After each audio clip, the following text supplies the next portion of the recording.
So yeah, like I said, she was definitely fucking that crow. Okay. That's better. We went and saw Maleficent. She was totally fucking that crow, but I can't blame her because he was kind of a... He wasn't like an attractive guy, but he was definitely more interesting looking than the guy that got to play Prince Philip. That's the middle bit. What did you think of the movie? Yeah. Yeah? It's one of those movies that could have been good, but I don't think was. You look exhausted. Yeah, it was just...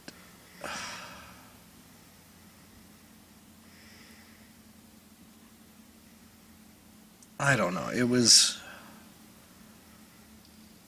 Well, I could nitpick the shit out of it if I really wanted to. I don't think it deserves it or merits it. It wasn't terrible. It just... You know, sometimes when you see something that has potential, but just completely doesn't live up to it.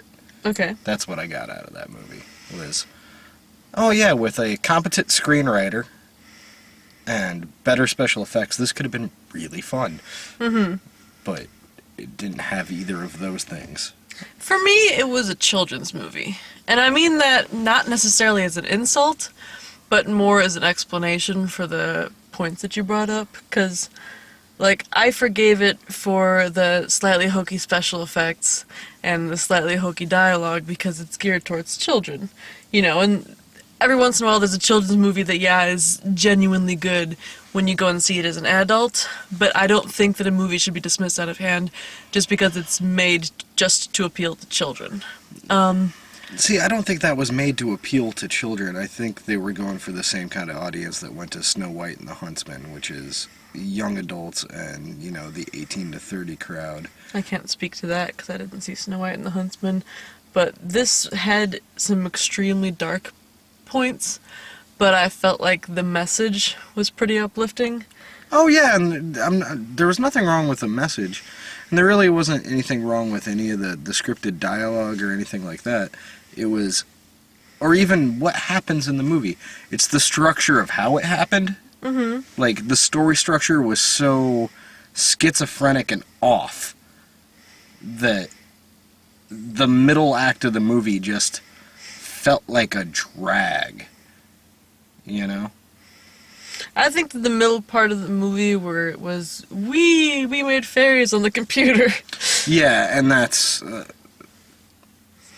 other, it's just, you know, if they had bothered to, this movie would have been really cool with puppets. Do it like Dark Crystal style? Is that Dark Crystal style, or even, you know, just mixing things. It was just, it all seemed so kind of half-assed that there was so much detail put into these CGI characters that are just scattered throughout it, and background characters for the most part. But at the same time, it was just, they didn't fit the environment enough. Like some of them were fine, but some of them were just so obviously CGI. I felt that way about the Three Fairies. Yeah. It was like, because they had kind of cool little background characters, like, that were completely CGI, but then the Three Fairies, because it's been a while since I've seen the original Disney cartoon, but I remember from Kingdom Hearts, honestly, the three kind of fussy fairies that are in charge of Aurora when she's out living in the woods, and they had taken normal women.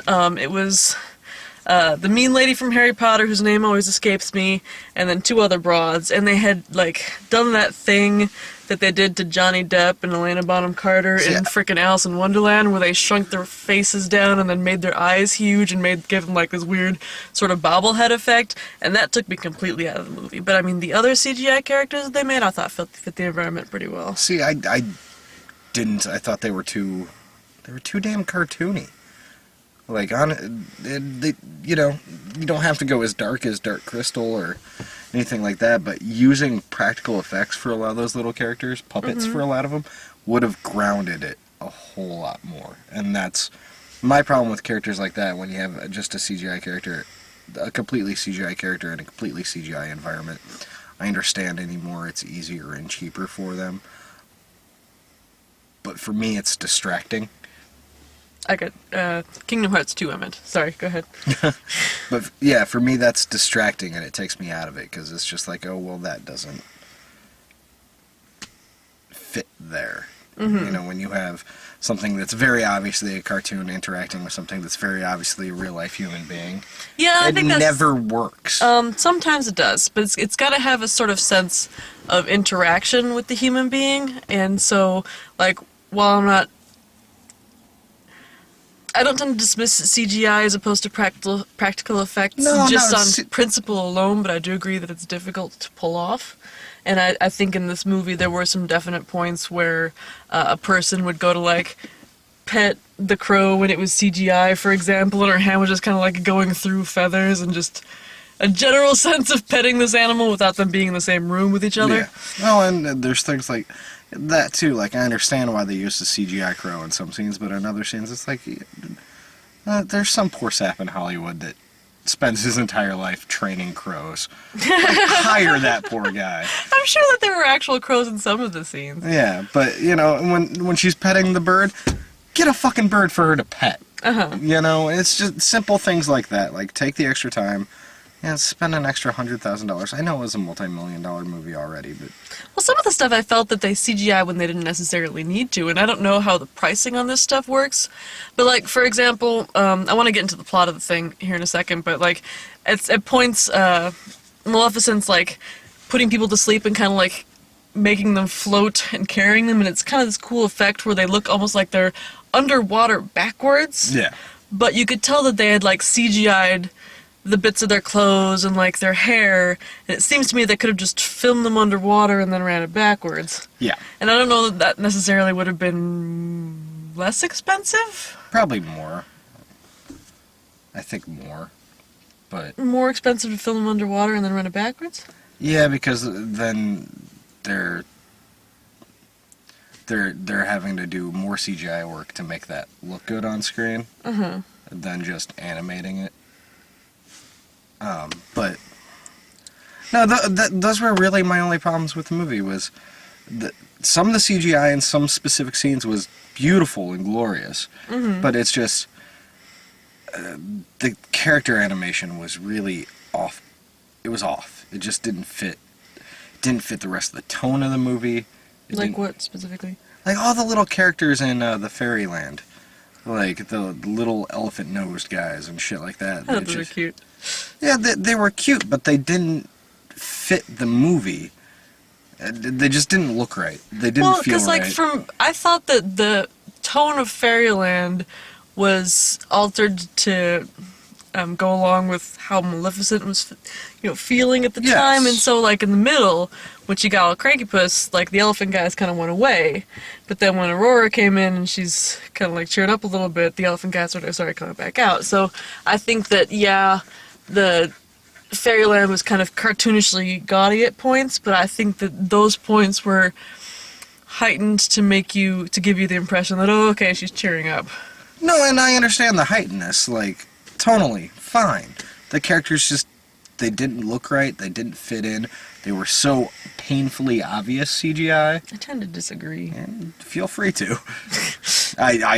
Oh, thank you for the permission. Yes. I thought they were terribly distracting, and quite honestly, the character animation wasn't that good. It really wasn't. But my main problem with it was just the storyline, where you start with something interesting and kind of epic and dark, and then you go light for an hour. And it's a Disney movie. I don't care. Expecting, like, the Labyrinth? Or? No, I wasn't expecting Labyrinth. It doesn't have Pan's Labyrinth. That's what these guys are. Yeah, it doesn't have to be Labyrinth. It doesn't have to be Pan's Labyrinth, but making everything... It was just... It didn't fit. There was, right at the end of the first act, a giant action scene. Mm-hmm. And then you go to frolicking in the forest for an hour and a half. Which is fine, but it's, structurally, to me, it makes more sense. Build up. Mm-hmm. Always build up. Don't start big, go small, then go big again. I disagree. See, for me, like, the CGI wasn't amazing. The pacing wasn't amazing, but I think that, for me, you're being more virulent than this movie warrants. Because, like, all these things I feel like I could explain, but I sort of get the impression that I'm building it up in my mind as a reaction to you being so down on it, because it wasn't that bad of a movie. No, it wasn't. I said that. It's not that bad of a movie. It has definite hype. It was really well cast. Mm-hmm. Angelina Jolie did a really good job. The actors in it, she did great. Except for Prince Philip. Prince Philip wasn't... Okay. That guy was just a fucking pud, and that was poorly cast. Can we get into okay, so the plot of this movie is basically like, here's stuff from Maleficent's point of view. It turns out she's a good guy. So there's like this little girl fairy who lives in like the fairy kingdom, which is this half of the planet, and then there's the human kingdom, which is this half of the planet, and some little boy sneaks in, they meet, sort of fall in love, he sneaks off, turns evil, comes back, steals her wings. That's kind of the first half of the movie. So that's... At that I wouldn't point, even say first half. It's like the first sixth of the movie. The first sixth of the movie, then. So he just kind of, it's weirdly rapey, too, the way he does it. Because, like, he goes back to the human kingdom, and the king there is super mad at the fairy kingdom. I don't know why. And he's basically says, whoever kills this one random fairy gets to be the successor to the throne. So, okay, Stefan sneaks back, slips her a Mickey, and is like gonna stab her, decides not to, instead cuts her wings off with it's a handsaw. It's like, what do you call when it's a chain on two sticks and you kind of use it as a saw? That on her wings. So she wakes up basically raped. Yeah. No, it was Wakes very up like, ow, ow, ah, like clutching at her torn clothes. Very rapey for a Disney movie. So she turns immediately evil. And so she, like, gets her little crow friend, which... He was my favorite character, honestly. He was just kind of adorable. There was, like, this crow in a musical interlude. This crow under a net that some guys are going to beat to death, and so she turns him into a dude, and he's kind of her sidekick for the rest of the movie. And they didn't get into it, but they must have been fucking, because they were just, like, hiding in the woods spying on some baby for 16 years. Yeah, you saw that, I didn't see it, but...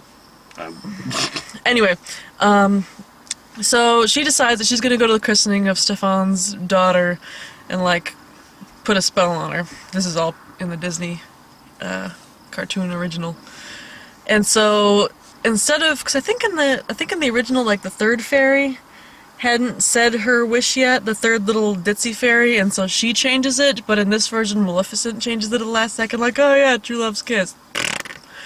And so she and her crow fuck buddy are, like, spying on this baby, I guess because they're bored, but she's kind of, like, getting more and more attached to it as the years go on, because the three fairies don't know boo about raising a baby, so she keeps having to, like, save it and feed it. And yeah, you can jump in or keep going. You're explaining it very well. Okay, so so as it goes on, it's basically her fault, because part of the spell she put on was like, oh yeah, she'll grow up all beautiful and strong, everyone who meets her is gonna love her. So she loves her by the end, and is trying to get the spell off of her, can't get the spell off of her. Meanwhile, Aurora meets Prince Philip, who is easily, like, he's just, they could have hired a mannequin and put, like, a little suit on him and used that, because that is about as much charisma as this little dude had. And maybe that was on purpose. And maybe it wasn't, but I feel like they could have at least tried to trick us into thinking he would be important. Yeah. But I knew the second I saw him, like, if he kisses her and she wakes up, I hate this movie. So, her and her crow buddy were like, well, you know, maybe she'll love that guy. That could be a way to break the spell. So, meanwhile, Aurora finds out about the spell, gets all mad at Maleficent, because she didn't realize up until then that Maleficent was the one that put the curse on her. Runs back to the castle, finds the gigantic room of spinning wheels that they kept for some reason. Because I think, like, in the original, I think it was that, like, there was some old baddie woman in a closet that didn't get the memo about breaking your spinning wheel. But in this one, what they did was they just took them all and put them in a pile and put them in a room and locked that room. Well, they burned them, too. Not very well. Most of those things are still intact. I do remember the burning, though, now that you mention it. So yeah, Aurora finds a room, sticks her finger, falls asleep. Maleficent, meanwhile, and her crow buddy, like, sneak in through this weird labyrinth of ironwork that the king had concocted, because it's like, it's going with the old school lords and ladies fairy folk sort of thing, where iron burns her. So he like made all sorts of, it's kind of the spiky effect of the thorns from the original story, except it's inside and it's to stop her from getting in. So she gets in, brings in Prince Philip. Prince Philip kisses her. Nothing, because they just met, you know. Which, thank God, because if he had kissed her and she had woken up, I would have been upset. But yeah, he kisses her, nothing happens, so they kind of kick him out of the room, and then she's all like, "I'm sorry, I love you," and then kisses her on the head. Doesn't even occur to her that maybe that was what the ticket would be. She just did it as a spur of the moment thing. But of course, Aurora wakes up. Battle, battle, battle, fight, fight, fight. She gets her wings back. Aurora's queen of everything. At the end. Yeah. So it's basically, I think I heard Brad say that someone, I think it was Film Brain said online that it was this Disney I Spit on Your Grave, which I could see, but I kind of felt like it was more Disney Wuthering Heights with the genders reversed.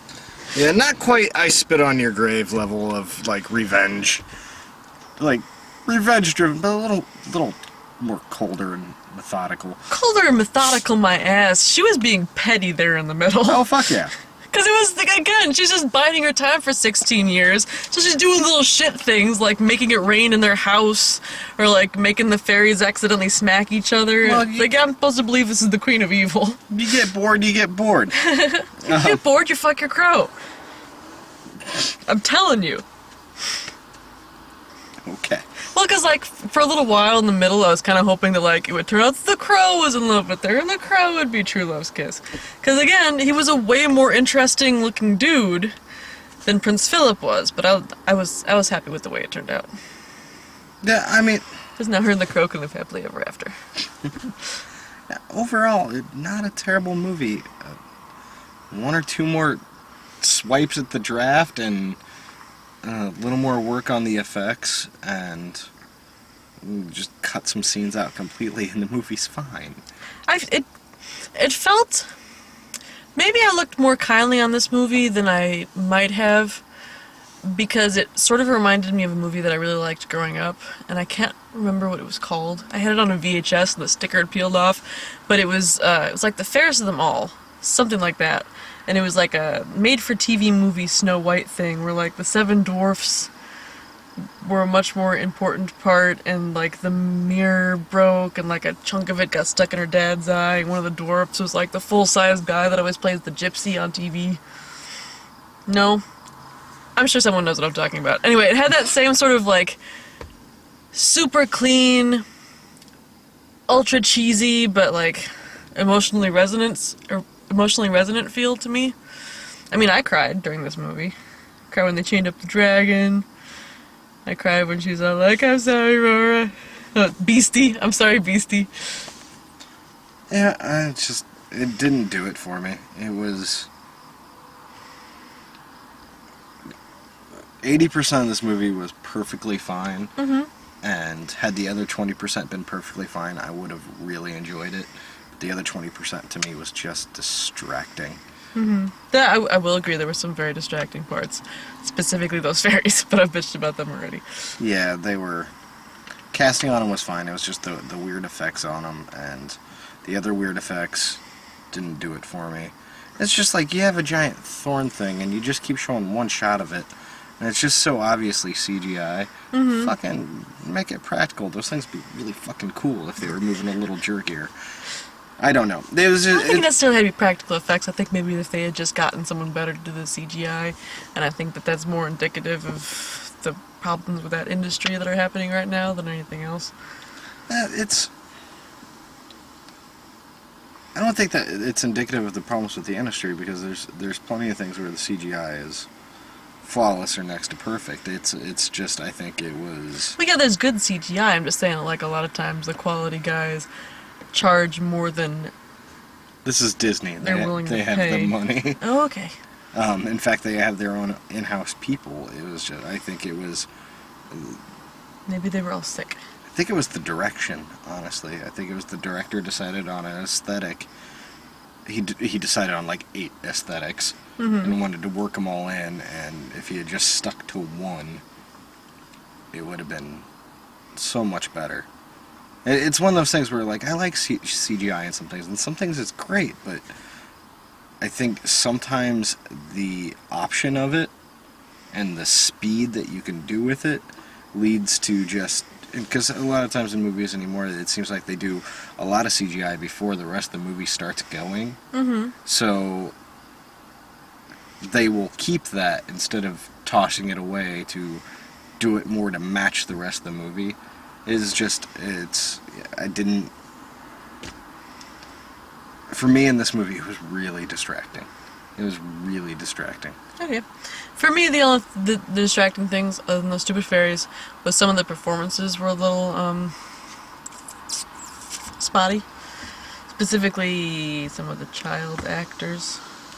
Yeah. Specifically, the child actor that played little baby Maleficent there at the beginning. Yeah, she wasn't... She wasn't bad, but she wasn't, like, remotely playing the same person grown up. You know? Well, and for me, that was, like, a completely different character.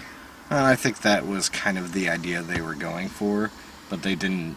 Yeah, they could have at least made them seem like the same person, but different personality-wise. That would have been fine. Well, and I think that's part of the scripting problem, not necessarily the child actress's fault.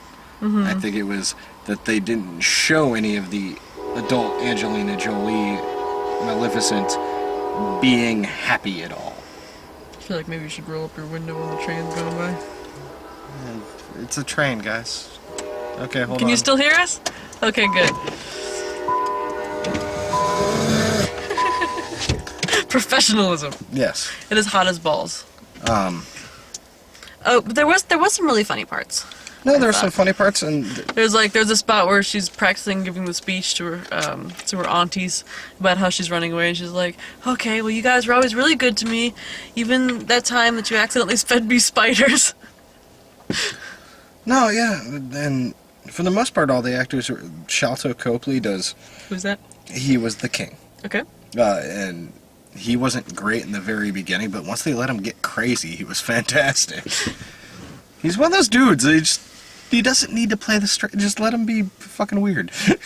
I liked him better before he was all beardy, because I could see what his face was doing, but I do agree with you that he was excellent at playing a madman. Yeah, he's good at that. And Angelina Jolie was great. The guy who played her little bird buddy was pretty solid. I felt like Angelina Jolie had the same thing, where she did a lot better once her character went off the deep end. Yeah. Because it was like she kind of constrained acting, trying to be like a good guy, and then went nuts and was like, now I can start doing weird stuff with my face. Yeah. Oh, and the fake cheekbones they put on her were extreme to the max. Yeah, I read online that that was like she'd gotten the idea for that from something, but I can't remember what. Well, and it looked fine. Like it wasn't. Yeah, if on anyone else, I think it would have looked contrived, but it actually kind of suited her because she's Angelina freaking Jolie. Yeah, it suited the shape of her face and everything, and it did add something to the aesthetic. Like on the bird dude, like oh, that's what it was. It was one of some Lady Gaga music video where she had got like stuff on her, and they're like, "Ooh, that for our movie." Yeah, and the little beaky nose they put on the bird guy was good. Like, it was a nice little touch, and they gave him some weird, neat, it had, like, kind of, scarring. like, scars. I didn't know what it was supposed to be for, except that the one on his chest was kind of, like, the shape of a crowfoot. Yeah. So, like, to remind you that he was a crow. They wasn't necessary, because he turned into a crow every 30 fucking seconds, but it was fine. Yeah, this was 80% towards being a pretty solid movie. It's just... It didn't have... It didn't have a solid voice. It didn't have oomph. It didn't really... When a movie takes a big V like that, it just loses me. Like, any movie that builds, even if it just stays straight. Mm-hmm. Like, I don't even really need a climax. I just need to not get bored in the middle. Well, it's the plot kind of necessitates that. I mean, it's like, this is this character, and this is, her at the christening of a baby. This is 16 years later. I mean, if they had just jumped from this to this, I wouldn't have gotten to know the Aurora character, and I wouldn't have had any real sense of time passing. Nor because she had this whole big character arc during the dip in the middle. I felt it was necessary.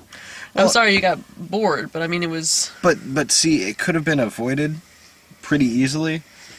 There weren't a couple of kung fu battles? No. Cut down the first half hour of the movie to about 10 minutes. We didn't like the whole and then she met a boy. And that's fine. But they could have done that whole storyline, they could have done that in 5 minutes. And it would have been fine. And if any movie can prove that, it's Up. Mm-hmm. You could have gotten through all that, had the necessary emotions of it and everything else in less than 5 minutes, but it was a half hour. Okay. And yeah, it was a half hour, and so and then there was a big action scene for really no reason. It didn't need to drag on that. I like action scenes, but it was a pointless action scene. I think the action scene was to show off the CGI, introduce the whole Iron Bad thing, and show why the king hated her guts so much. Yeah, but I mean, it seems like you've got two separate kibitzes, and they're kind of at odds with each other. I mean, either you wanted more action, or you... No. It's not at odds with each other. If they cut down that front of the movie, mm-hmm. Take most of that action scene out, and then get right into the raising the kid stuff and build up from there, no problem whatsoever. It would have been fine. It was the fact that it went up, and then went straight down, and then went like this, and then went up, and then went straight down. If it had just gone... I don't mind that. See, to me, that's shitty filmmaking. I disagree. It's bad storytelling. I disagree. I'm sorry. You're more than welcome to disagree. I do. Well, because, it may have been bad modern storytelling, but I think it made it feel like a fairy tale. Because, I kept being reminded throughout of a book series that I used to like. There's the Calling on Dragons quartet. And there is one part where, after Cymru runs off into the forest after, the big kerfluffle at the castle, she's basically got to raise her son to be old enough to be able to use his father's sword to go in and save his father. And it's it's a lull, but it's an anticipatory lull, if that makes sense. Yeah. I think, so it didn't lose me, I guess is what I'm saying. Yeah, it just changed tone so quickly that it lost me, and yeah. And overall, I didn't care for the movie. It's one of those things that just has potential to be really good, but... So do you like a thumbs up, thumbs down thing? More like... Kind of I'll slant slightly up and you can slant slightly down. Yeah. I'm out of stuff to say about this movie. You want to do the final thoughts? Well, we kind of just did final thoughts. Yeah. Final thoughts is about like that. Anyway, previews. There were some good ones. Nothing we haven't talked about before, though. I hadn't seen that one preview. Which one? The one for My Fat Buddy or whatever it's called. You said it was the first animated Marvel Disney movie. The guy meant to make a robot or made this little fat ass who's chasing a soccer ball, and it was the cutest goddamn thing I'd seen all day. What is that exactly? It's the way they're promoting it is really weird. Because they're not promoting it as a Marvel thing, but it is a Marvel thing, and it's a really loose adaptation of a miniseries that came out 7-8 years ago, and it's in the comic book series it's a team book about 6 very Japanese superheroes. Okay. So it's kind of like a little Japanese Avengers story, very short. The title card gave me the impression it was Japanesey. And then for this, they're adapting it. They changed some of the characters around. It's still going to be a team book, so I think that a team movie. So it's just like showcasing one of the team members. He's the main character. Okay. But yeah, they're showcasing that. But I mean, yeah, it was a pretty lighthearted little comic. But they changed a lot of stuff around. Like in the comic book, it all takes place in I can't remember if it takes place in the future or not, but it takes place in Japan. Mm-hmm. And then they've changed it to sand in Tokyo. Beautiful San Francisco. Yeah, so it's one of those things where they've taken liberties to it, but it's not, a big beloved series or anything, so I have no problem with it as long as they make it entertaining. Mm-hmm. So. And then we got, the preview for Guardians of the Galaxy that we got was one I hadn't seen before. Yeah, that's the new one. That made him look pretty badass. I think maybe for Halloween I want to go with Squirrel Girl. Squirrel Girl's a badass! She's a stone cold badass, but I think it'd be kind of a complicated costume, but I think it'd be fun. Nah, you just need I'm a one of big those people that, tail. plans 20 Halloween costumes 5 months before Halloween, so I'm just having fun with that. You be Squirrel Girl, and I'll be Dr. Doom covered in squirrels. Perfect. Up top. God, what else did we get? We got something else that I was kind of psyched about. I'm trying to think. We got that fucking Earth to Echo thing again, which the more I see the trailer, the shittier so it looks. So freaking boring. That little thing is adorable. It looks like the little robo-owl from the original Clash of the Titans. Oh, that sort thing. of. Fucking, I started writing the previews on my arm and I forgot my pen. So, sorry. But next week, I think I'm gonna go see The Fault in Our Stars, and I'm actually kind of looking forward to that one because I read the book in anticipation of seeing it, and the book was pretty phenomenal. So that should be fun. And in the meantime, you get to see Brad and Brian went to see A Million Ways to Die in the West, which I'm kind of jealous, so we'll see how that went. Yeah, I'm betting that'll be the lead video. Well then, before this, you've seen Brad and Brian go see the blah blah blah. I'm sure it was awesome. Have a good week.